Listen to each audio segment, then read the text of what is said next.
नमस्कार। अभी हम लोग काव्यात्मवाद सिद्धांत पर विचार विमर्श कर रहे हैं। प्रश्न उठा है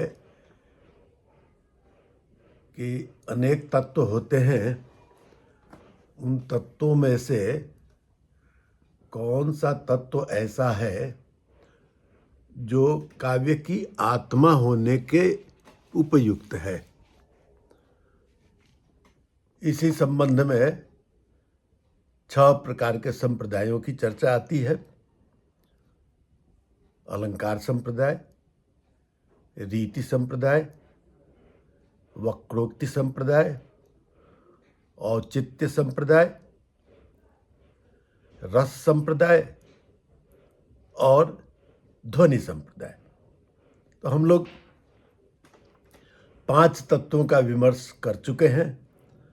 अंतिम जो विमर्श है वह है ध्वनि तत्व, ध्वनि संप्रदाय। तो कुछ आचार्य मानते हैं कि ध्वनि ही काव्य की आत्मा है, और इस दृष्टि से जो इसके उद्भावक आचार्य हैं वे आते हैं आनंदवर्धन। आनंदवर्धन ने ध्वन्यालोक की रचना की। नाम ही ध्वन्यालोक है।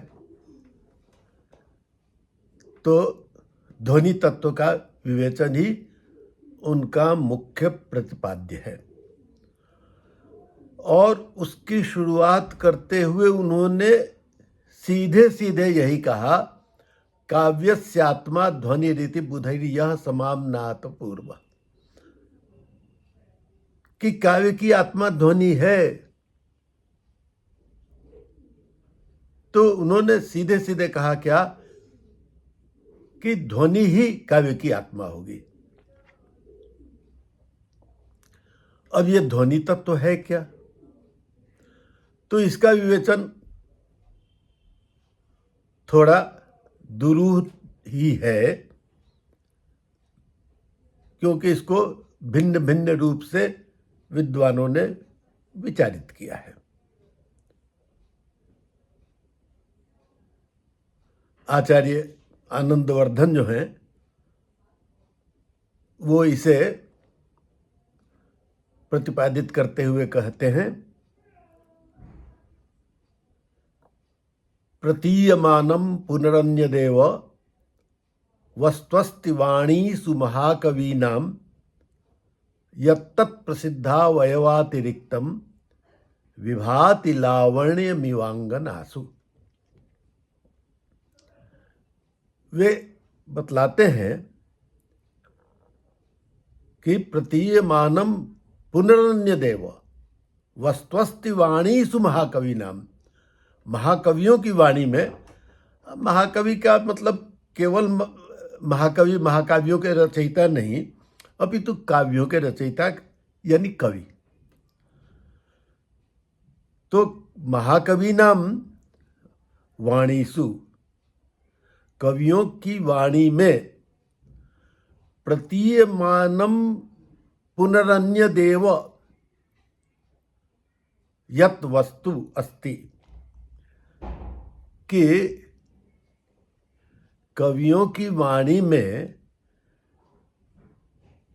जो सीधे सीधे दिखाई दे रही है रचना वह नहीं, अपितु उसमें कोई जो भाव निहित है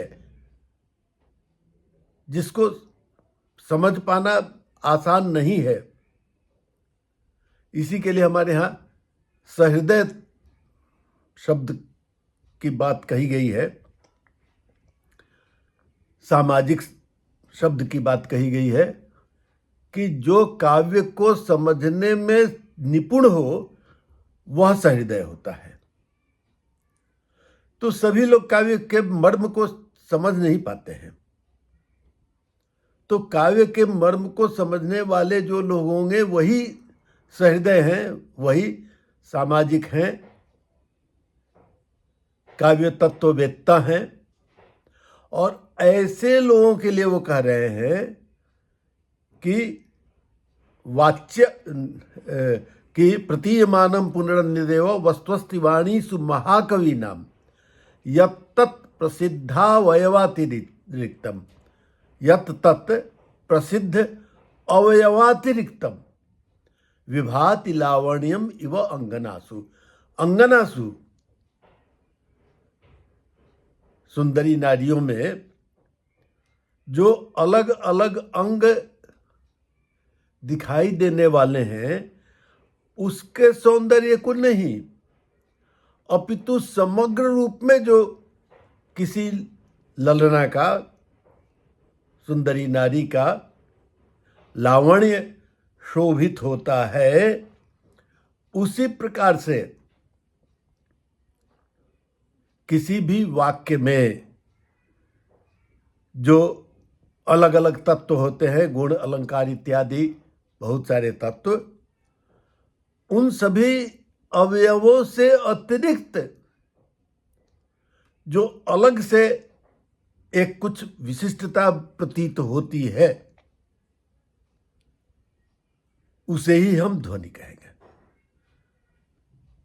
इसके लिए वो कहते हैं क्या कि जिस तरह से किसी ललना का सौंदर्य जब हम देखते हैं तो उसके विभिन्न बाहरी सौंदर्य में जो विविध प्रकार के उसके अंग विशेष हैं, उन अंग विशेषों की सुंदरता को हम देखते हैं, तो वो विषय जो हैं, वो तत्व जो हैं, वो अवयव जो हैं, उनसे नहीं अपितु एक समग्र रूप में जो उनका लावण्य दृष्टिगत होता है, और तब उसमें कहा जाता है कि यह लावण्य युक्त रमणी है। तो उसी प्रकार से अलग अलग तत्वों से युक्त होने पर भी, अलग अलग तत्व में जो निहित विभिन्न विषय हैं, उनसे युक्त होने पर भी जो एक समग्र रूप में काव्य का सौंदर्य झलकता है, उसी को हम ध्वनि कहेंगे। जो प्रतीयमान है, प्रतीत होने वाला है, वो सामान्य रूप से समझ में आने की चीज नहीं है, वो समग्रता में उसको समझने की चीज है। तो प्रतीयमान जो अर्थ है काव्य का, उससे जो जिस लावण्य का बोध होता है, उसे ही हम ध्वनि कहेंगे। तो सीधे सीधे शब्द, अर्थ इत्यादि जो है विषय, उनसे नहीं अपितु उनमें निहित समग्रता में जो सौंदर्य है और उससे जो लावण्य की प्रतीति होती है, उसे ही हम ध्वनि के रूप में मानेंगे। यहाँ एक मैं बात स्पष्ट करना चाहता हूं कि यहाँ लावण्य शब्द का उल्लेख हुआ है, और यह लावण्य शब्द जो है काव्यशास्त्रीय काव्य के भाषा में माधुर्य का पर्यायवाची हो जाएगा। कहाँ मधुरता और कहाँ लावण्य, लवण युक्तता, दोनों पूरी तरह से दो तत्व हैं।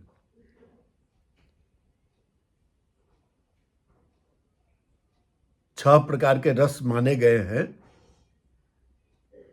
मधुर, अम्ल, कषाय, लवण, तिक्त और कटु।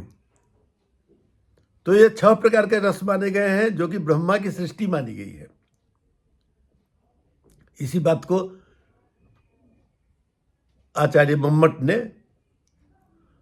अपने काव्य प्रकाश के मंगलाचरण में रखा है, नियति कृतम नियम रहितम इत्यादि, है ना।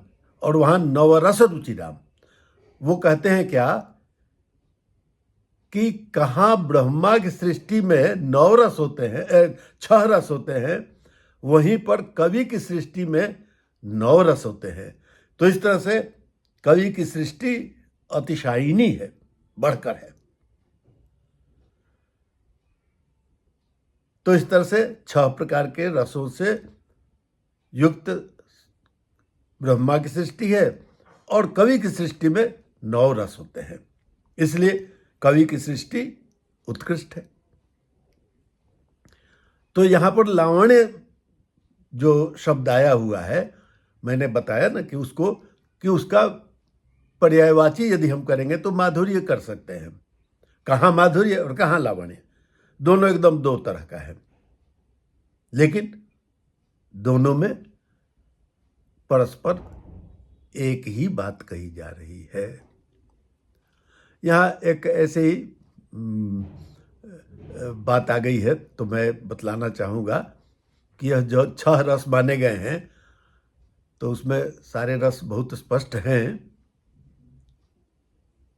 मधुर, अम्ल, कसाय, लवण। 2 जो रस हैं, कटु और तिक्त, इन दोनों को समझने में थोड़ी भूल हो जाती है। वस्तुतः कटु जो है, मिर्ची में तीतापन नहीं, वह कटु है। और नींब है, करेला है, तो इसमें जो रहने वाला तत्व है उसको हम कहते हैं तिक्त। तो कटु और तिक्त में यह अंतर आता है। अस्तु, ये बात अलग से है। तो इस तरह से लावण्य जो एक अलग तत्व है, अलग तत्व नहीं है, एक अलग ज्ञान है, बोध है, भाव है, वह एक एक अंग में रहने वाले सौंदर्य का स्पष्टीकरण नहीं करता है, अपितु समग्रता में जो एक सौंदर्य का बोध होता है उसको लावण्य कहा गया है। और वही तत्व जो है, उसी प्रकार के तत्व को, काव्य में रहने वाले तत्व को ध्वनि कहा गया है। तो इस तरह से ध्वनि के विषय में आचार्य आनंदवर्धन ने कहा है। यहीं पर ध्वन्यालोक में ही एक कारिका आती है, यत्रार्थ शब्दो वा तमर्थमुपसर्जनी कितस्वार्थौ व्यंगतः काव्य विशेष स ध्वनिरीति सूरिभिः कथितः। कि यत्रार्थ शब्दो वा तमर्थमुपसर्जनी कृतस्वार्थौ, कि जहां पर अर्थ शब्द में रहने वाला उपसर्जनीकृत होकर, उसमें प्रतीत होने वाला होकर, और व्यंगतः काव्य विशेष, काव्य विशिष्ट काव्य को, काव्य की विशिष्टता को व्यक्त करता है, उसे ही ध्वनिरीति सूरि भी कथिता। सूरियों ने, यानी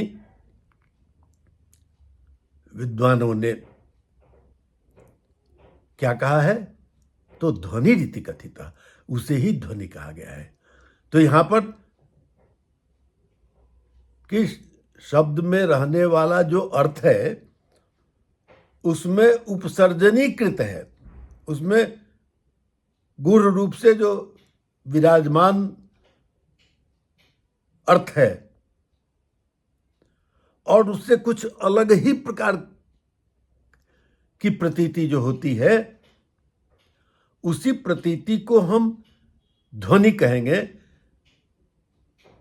और आनंदवर्धन ने कहा कि सूरि भी कथिता, सूरियों ने विद्वानों ने कहा है। तो विद्वान कौन होते हैं? इसके लिए काव्य शास्त्रियों ने चाहे अन्य शास्त्रों में कहा गया है, ध्वन्यालोक में भी आगे कहा गया है, विद्वांसो ही वैयाकरणा। वैयाकरण जो होते हैं वही मुख्य विद्वान हैं। और व्याकरण मूलत्वात् सर्व विद्यानाम, और व्याकरण जिसके मूल में है ऐसे सारे शास्त्र होते हैं। तो प्रथमे ही विद्वांसो वैयाकरणा, प्रथमतया वैयाकरण ही विद्वान माने गए हैं और उसमें व्याकरण ही मूल में है सभी शास्त्रों के। तो इस तरह से ध्वनि काव्य को सर्वश्रेष्ठ कहा गया है। अब ये वैयाकरणों ने कहा है, तो वैयाकरणों ने क्या कहा है ध्वनि के लिए? ये बहुत बड़ा प्रकरण है, उसको मैं उतना नहीं जाऊंगा। केवल जो उनका कहना है वह है स्फोटवाद। स्फोट के द्वारा वे शब्दों को प्रतिपादित करते हैं कि उस शब्द की प्रतीति होने में स्फोट कारण होता है। तो इसी बात को कुछ आगे चलकर आचार्य मम्मट ने भी कहा है कि इदम उत्तम अतिशयिनी व्यंग्ये वाच्या ध्वनिर बुधई कथिता। बुधई कथिता, फिर यहाँ भी बुधई कथिता, विद्वानों के द्वारा कहा गया है। बुधई मतलब वैयाकरणई। तो इदम उत्तमम अतिशयिनी व्यंग्ये वाच्यात, वाच्य से व्यंग्य जहां पर अतिशायी होकर आ जाए, बढ़कर आ जाए, उसको ही हम ध्वनि कहते हैं, जिस बात को वैयाकरणों ने भी स्वीकार किया है। तो वो ये भी बुधई के अर्थ में वैयाकरणों को रखते हैं। इसी बात को आचार्य विश्वनाथ ने साहित्य दर्पण में कहा है, वाच्यातिशायिनी व्यंग्ये ध्वनिस्तत् काव्यमुत्तम। वाच्य से अतिशायी होकर जो व्यंग्य काव्य में रहता है उसे ही हम ध्वनि कहते हैं। तो इस तरह से करीब करीब सबने एक ही ढंग से बात कही है और वैयाकरणों की महत्ता को प्रतिपादित किया है। ये वैयाकरण जो होते हैं वो श्रूयमान वर्णों में तथा स्फोट अंश में व्यंग्य शब्द को प्रतिपादित करते हैं और उसे ही ध्वनि का व्यवहार करते हैं। ऐसा वाक्यपदीय में भी कहा गया। वाक्यपदीय जो व्याकरण शास्त्र का वही दार्शनिक विवेचन करता है। आचार्य भर्तृहरि ने वाक्यपदीय में इस तरह की बातें कही है। तो व्यंग्य अर्थ से बढ़कर जो तत्व होता है वह व्यंग्य है। यहाँ पर एक विवादास्पद थोड़ा विषय आ गया है ध्वन्यालोक में ही, जहाँ पर कहा गया है योऽर्थः सहृदय श्लाघ्य काव्यात्मेति व्यवस्थितः वाच्य प्रतीयमानाख्यौ काव्य तस्य भेदा वो स्मृतौ, है ना, कि योऽर्थः सहृदय श्लाघ्य, सहृदयों के द्वारा श्लाघ्य प्रशंसनीय जो अर्थ काव्य की आत्मा के रूप में कहा गया है उसके दो रूप हो जाते हैं, वाच्य रूप और प्रतीयमान रूप। तो वाच्य प्रतीयमानाख्यौ तस्य भेदावुभौ स्मृतौ, वाच्य और प्रतीयमान। अब ये थोड़ा विवादास्पद विषय हो जाता है कि प्रतीयमानम पुनरन्यदेव, कि प्रतीयमान जो शब्द है वही ध्वनि है। तो यहां पर वाच्य प्रतीयमान दो तरह का क्यों कहा? तो वाच्य का अर्थ यहां पर वाच्यार्थ नहीं है। वस्तुतः वाच्यार्थ नहीं होकर वाच्य का अभिप्राय अलंकार इत्यादि से है। तो काव्य के दो रूप हो जाएंगे, जिसमें अलंकार इत्यादि की प्रमुखता हो और प्रतीयमान अर्थ की प्रमुखता हो। तो इस तरह से दो प्रकार की बात हो जाएगी। तो वाच्य का अर्थ वाच्यार्थ यदि हम कर देंगे तो यहां पर गलत अर्थ हो जाएगा। अस्तु, अब यहां पर वाच्यार्थ इत्यादि की बात जो आ गई है ना, इस पर अब मुझे लगता है कि आगे विचार करना ही होगा और वहां पर शब्द शक्तियों के संबंध में बिना कहे हुए ये बात स्पष्ट नहीं होगी। तो इसलिए मैं सोचता हूं कि अब काव्यात्मवाद की बात खत्म हो जाएगी, तो उसके बाद ना होगा तो हम शब्द शक्ति को ही स्वीकार करेंगे। मेरे एक प्रोफेसर साहित्य के हैं, उन्होंने इस ओर मुझको इंगित भी किया है। तो अस्तु, अब आगे हम उस पर विचार करेंगे। तो यहां पर दो प्रकार के जो काव्य माने गए हैं, वाच्य और प्रतीयमान। तो वाच्य का अर्थ वाच्यार्थ नहीं है, अपितु अलंकार इत्यादि से युक्त है। अब इस बात को किन लोगों ने स्वीकार किया है? बहुत लंबी परंपरा है। और ध्वन्यालोककार जब आनंदवर्धन आए तो ऐसा नहीं है कि उस समय तक भले ही ध्वनि के काव्य के रूप में नहीं, लेकिन ध्वनि शब्द का उल्लेख तो वेदों में भी आया हुआ है और ध्वनि का उल्लेख तो व्याकरण में आया ही है। लेकिन काव्य शास्त्र में ध्वनि का उल्लेख करके और ध्वनि काव्य को ही सर्वोत्तम काव्य मानना, यह कार्य आनंदवर्धन ने किया है। तो यहां पर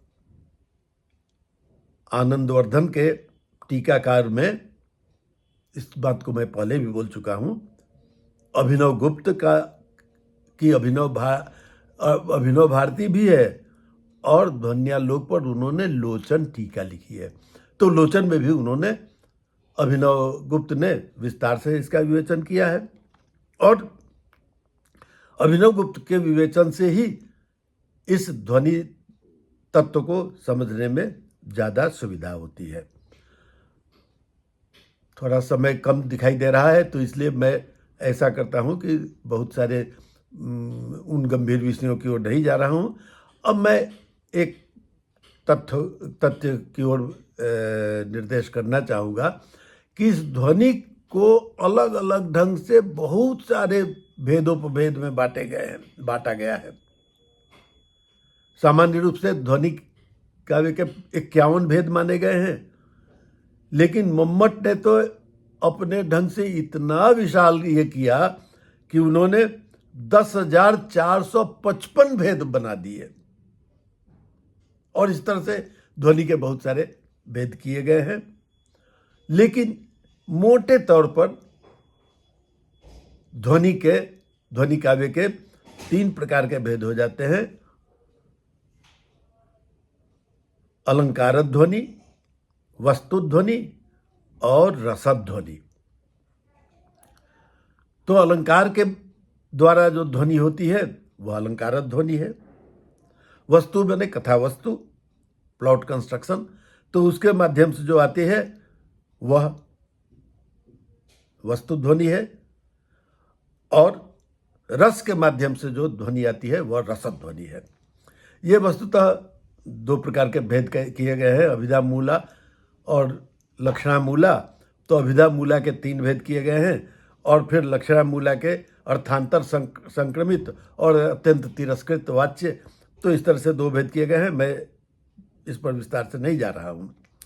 तो इस रूप में अलंकार ध्वनि, वस्तु ध्वनि और रसद ध्वनि को कहा गया है और सभी आचार्यों ने अंततः इन 3 प्रकार की ध्वनियों में रसद ध्वनि को ही सर्वोत्तम माना है और एक तरह से सिद्ध किया है कि रसद ध्वनि जो है वही काव्य की आत्मा है। अब यहाँ पर हम अपने पुराने विषयों को विवेचित करते हुए कहते हैं कि हमने पंचम तत्व के रूप में रस को काव्य की आत्मा के रूप में कहा था। अब यदि हम ध्वनि को काव्य की आत्मा रखते हैं तो ध्वनि में 3 ध्वनियां हैं। 3 ध्वनियों में कौन सी ध्वनि? तो रसद ध्वनि।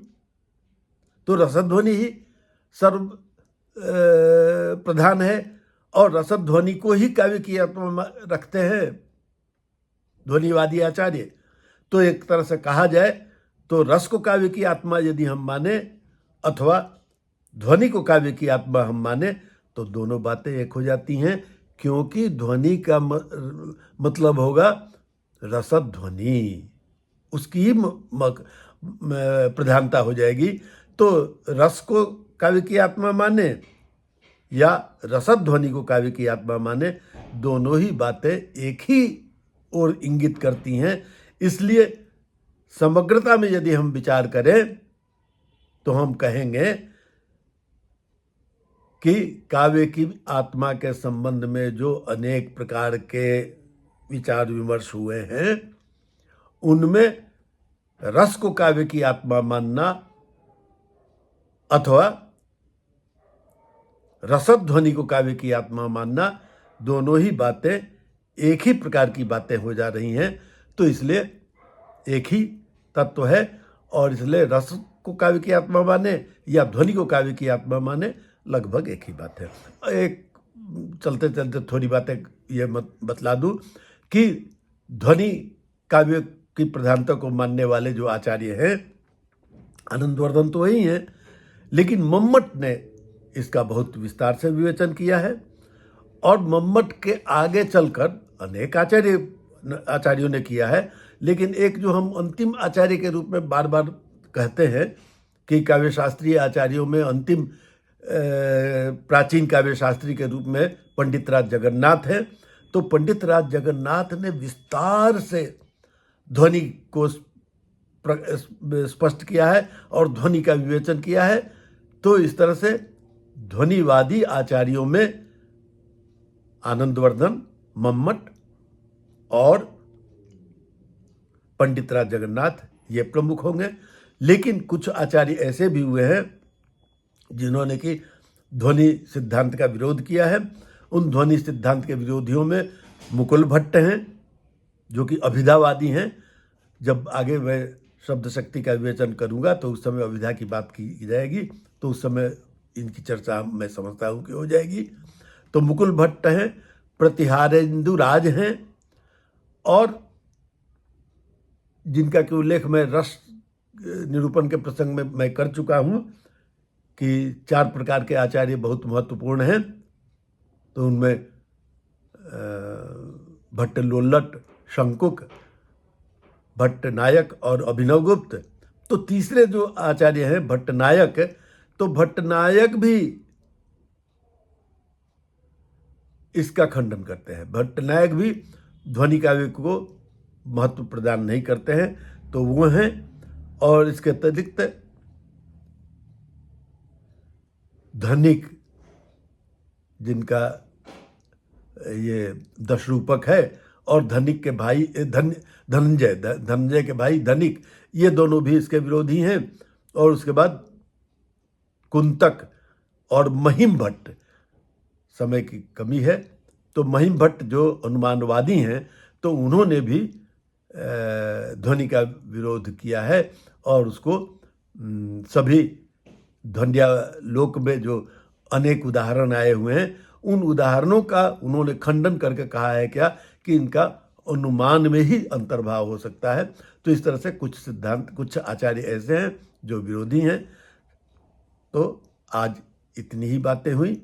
अब मैं दूसरे दिन से शब्द शक्तियों का पर विचार करूंगा। अस्तु, धन्यवाद।